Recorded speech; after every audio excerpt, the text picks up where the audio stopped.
second best player in the world.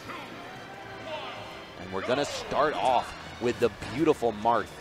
It's without a doubt, in my opinion, the best Marth in the world facing off against the best Fox.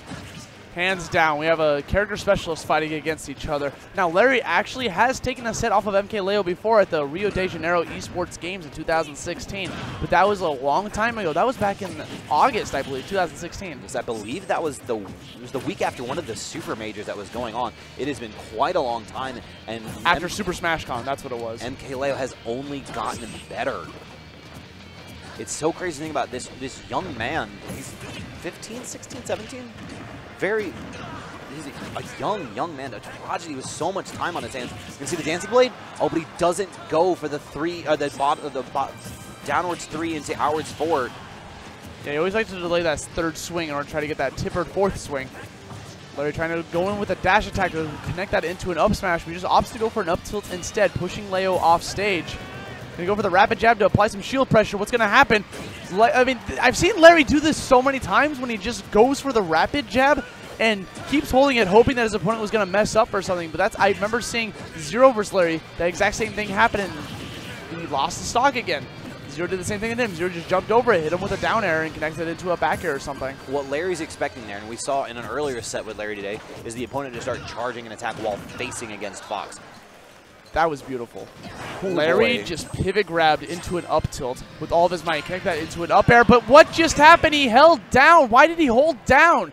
When Fox goes for a Firefox, he holds down to not grab onto the ledge. I guess he was trying to mix up his opponent. He was expecting MKLeo to run onto the ledge in order to get a trump to push him off, and was just going for it all. But he should not even have been down there in the first place. The worst part about that is I'm almost willing to put money on the fact that that was a reaction from MKLeo. He was setting up that out smash to catch the 2-frame on that Firefox, and instead Larry ended up going high, seeing this charge already happen, and MKLeo then immediately adapting and closing out with that monster tipper. Yeah, it just made it actually easier for him. Instead of being vulnerable for 2 frames, he was vulnerable for like 372 frames. Throwing out a number. No, that's a classic setup coming from Larry. He wants to go for the neutral into a footstool in order to connect that into some forward tilt jab locks.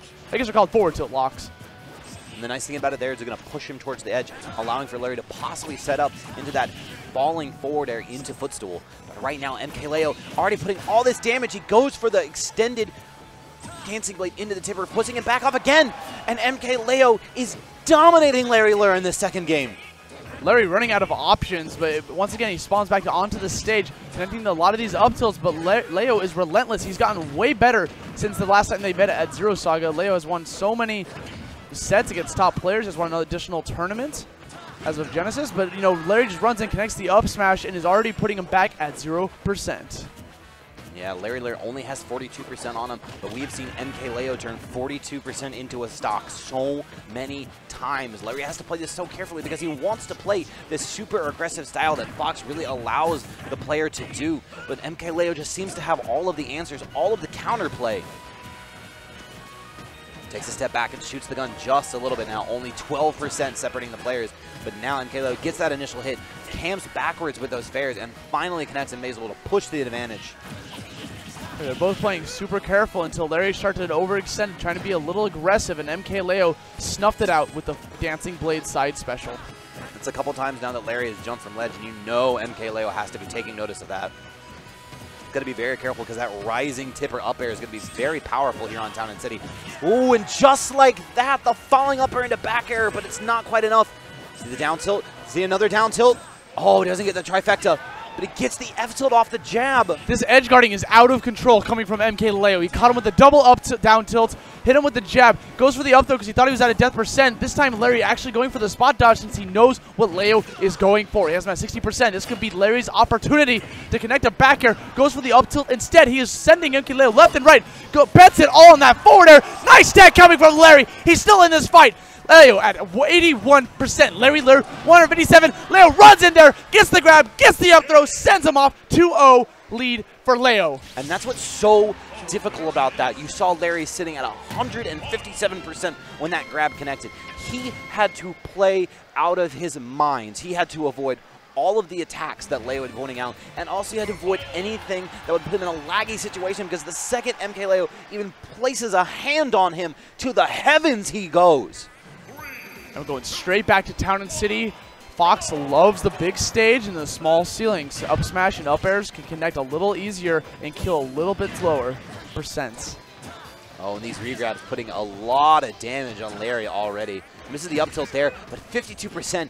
Every single moment from MKLeo is spaced. Everything is measured and scientific. Every swing that Leo throws out with that falchion is calculated and precise. He knows that Leo's going to be aggressive, going down with the down air, snuffs it out, hits him with the tippered fourth swing of the Dancing Blade. And it's so scary, because how many times do we see players picking up Lucina to avoid the risk of getting sour spots with Marth? MKLeo foregoing that completely and swinging for the fences just like that. Larry barely living that, but now he's off stage with no jumps. Leo capitalizing with all these swings. He messed that up. He thought that Leo was going to go back to recover a little lower, but Leo's still on relentless with these jabs. So the jab F tilt initially, and then the jab 1-2 there, neither of which allows MKLeo to close out this stock. Larry's going to try and press his advantage here, sitting at full rage. Has to play perfectly right now, and that back air is as close to perfection as possible. Gets the nair, but Leo manages to recover. Larry overextending as per usual. He likes to go off stage super deep in order to try to catch his opponent, but then he kind of gave up a little bit of stage control when he went for it, and Leo capitalized on that, got back to the stage, got the grab, up through him to his death. You see MKLeo trying to fight from ledge here for a little bit. Larry Firefox, he escaped with the upbeat dolphin slash. Did he SDI out the top? He SDI'd out of the Firefox, landed back down onto the ground after using his dolphin slash, but Larry, not being phased, still got back down onto the ground and killed Leo. Oh, and a beautiful sequence there. We see the Rar backer into the dash attack, into multiple up airs. Larry Lurr with his first lead of this set now, putting on so much damage. The Fox Vortex is on. And just like that, MKLeo answers back with potentially a set ender, but Larry manages to avoid it. Leo trying to catch Larry with all of these forward airs, but Larry responding with a dash attack, has him off stage. This could be Larry's moment, throwing out a bunch of back airs, hits him with the dash attack, pushing him back off stage. He has him at 108%. One false move from Leo could spell death out of that down air into an up smash on the edge of the stage. Larry finally putting it at a 1-2 deficit. Leo's counterpick. And having it full faith in it the entire time, no less. We saw that first stock that Leo closed out was because of an unsafe downer where he was grabbed and then up thrown. Larry, full faith that he knew his spacing was correct, his timing was perfect. He hits the downer, he hits the up smash, and we continue this set. Rosalyn, I couldn't have said it better myself. We're going to go straight to Final Destination. Leo's counterpick. He doesn't want any platforms for Larry to play with, even though Larry does okay with Final Destination. Yeah, we see multiple Foxes not really being afraid to come here. This is really the third best alternative. They will either go for the low ceiling of Town and City, or they will go for the Triad setup. But if they have to go to FT, they can scrap and fight just as good as anyone else. If you think back to Melee, it's not Falco only Final Destination. It's Fox, and it's still true to this day. Fox can really put up a good fight here. We see that falling down there, a rare defensive option from Larry. Leo connecting the strings of attacks with a bunch of up airs and forward airs, pushing Larry to the edge of the stage. Stuffs out the side B with just a jab. You see MKLeo trying to land on the reverse side of Fox's shield. Larry tossing out that fair, adding on a quick chunk of percent here, an establishment lead, and just F smashes the ledge. Larry might have some momentum to play with against Leo, but just as I say that, Leo closes it out with a Dancing Blade delayed third swing into a tippered fourth swing. What he pretty much like invented that move. He's the one that first started doing it consistently. Like I've seen like Mr. E and other Marths use the move like Pug West, Mr. E, but the thing is they don't do it as consistently as MKLeo. MKLeo established how precise he is with it. See MKLeo getting that initial 40% here, just forcing Larry off stage and taking a step back, controlling every inch of Final Destination right now. Okay, Larry going for the back air out of the down throw, waiting for Larry to get back down to the stage, opts to roll away instead of trying to continue this onslaught of attacks. He was thinking about an up B. He's thinking about it. He's waiting for the right moment, waiting for the right air dodge before committing to a Firefox, the Larry Lurr, if you will.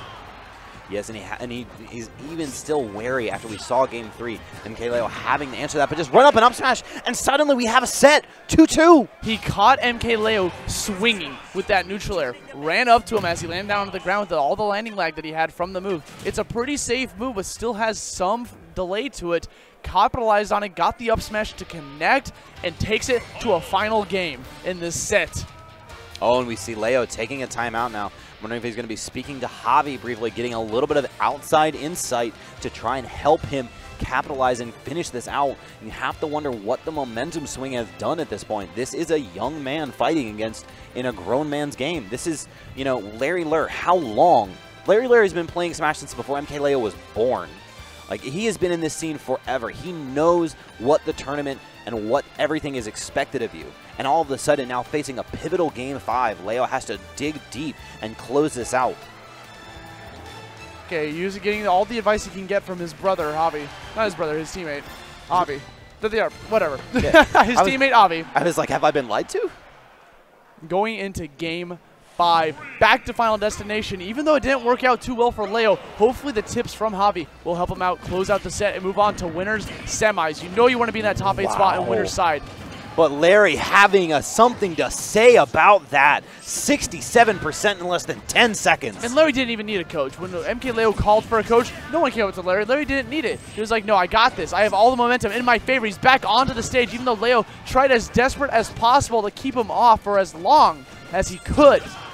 And that is the beautiful, hard-hitting, brawling style of these two players. We talked about how Larry Lurr put 60% on in 10 seconds. 10 seconds later, it's an even game. Leo's at a, okay, he's used double jump. For a split second, I thought Leo was at a jumps, and I was like worried that Leo was not going to be able to get back to the stage, but Leo getting knocked away by Larry's back air. One stock away from Larry, turning the tides against Leo and tying up their set count since 2016. This could be huge for Larry. Oh, we see the dash deck there, and that's so pivotal for Fox. It's really that can opener of the toolkit allows him to do so much at these low percents. Oh, and so many up airs. Just connects them again and again. Leo just constantly getting hit by all of these kicks. He can't get down onto the ground. Leo is controlling this stage. Hits the up smash, sends Leo to the top with a reverse 3-0. And the crowd erupts for the Titan Larry Lurr. I mean, you said it best. He gets the reverse 3-0 and slays